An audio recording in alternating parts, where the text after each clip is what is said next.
often I work with organisations that are really starting to think about diversity inclusion, and part of that being in a women in leadership development programme, or, you know, we've got some female leaders that we need to coach. Well, what I actually say to those organisations is, okay, well, let's have a look.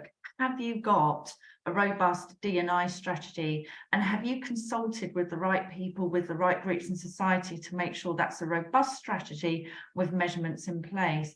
Because I think for larger companies, obviously there's a lot of measurements in place, but even if you're a smaller company, you need that strategy, you need those goals, and ideally to be creating those with your teams internally. The other thing I see is that sometimes, as weird as it sounds, perhaps women in leadership aren't always consulted in the creation of the programs, or the female executives aren't consulted. And to me, that's a bit of a fail, really. If you want to understand what female leaders want in your organization, then obviously consult with them, have their voices at the table.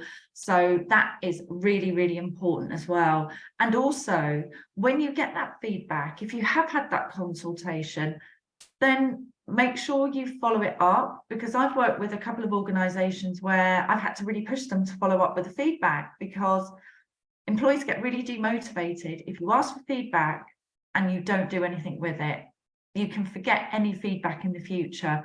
So I think what I'd like to see companies doing is making sure that the women involved are empowered and continue to have that seat at the table to help create development programs, the program for the organisation with the leadership team. It's not just the leadership team in isolation. So it's a big subject. There's just a few things that I've seen on my coaching journey. If you have any questions, just drop me a message.